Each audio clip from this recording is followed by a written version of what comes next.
Now, the Greek Prime Minister is warning of a dangerous summer after a breakout of wildfires on the islands of Zakynthos, Chios, Crete, and Kos. Tourists and locals have had to be evacuated. The UK Embassy in Athens is warning of more flare-ups. Dry conditions and strong winds are still continuing. We can talk to Daphne Tonis, journalist in Athens. Hello to you, Daphne. Hi, hello from Athens.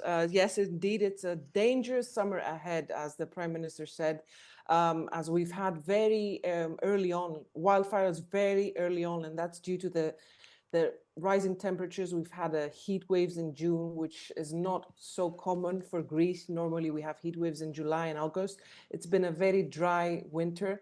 It's been also very windy, so these wildfires were fanned by the strong winds on these islands. And as well in Athens, we've had wildfires in Athens too.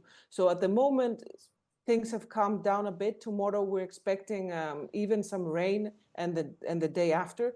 But last night and the whole day yesterday, actually, it was pretty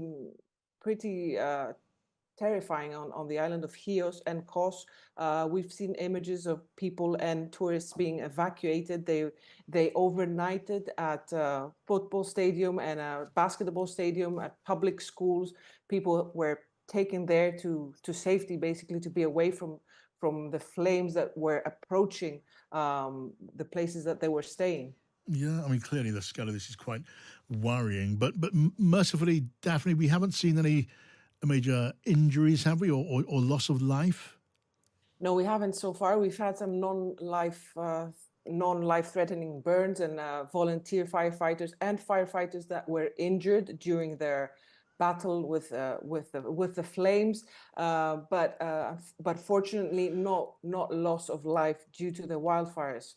And there've been wildfire warnings, haven't there, since earlier in the year. But I guess there's only so much anyone can do to be prepared or guard against them. Yes, exactly. I mean, you can clear some of the dried grass, and the authorities have actually sort of taken action for this. This year, they were saying that you have to clean, if you have land, you have to clean these wild grasses, dry grasses, ahead of the fire season, which is now. And of course, not go out and do barbecues or sit out and light fires, and that's completely forbidden. There's a ban for lighting fires or doing barbecues in these areas. Is there the equipment and the personnel on hand to fight these fires as they break out on these multiple locations?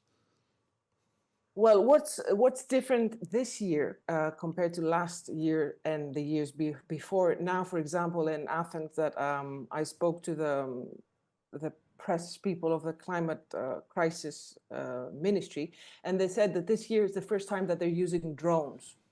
So drones in Athens, in Attica, in the capital of Greece, in order to spot the fires Yes. before they actually expand, because that's very crucial. The fire spokesperson said, I was on the phone, and he said that's very crucial that we actually see the fire and find it and fight it very early on before it expands. Yes. So these drones, which were the first year now this summer that they used 25 drones across Attica, did help. So we've seen these fires that they broke out near Athens, that after 24 hours they were mostly handled. They had mostly died down.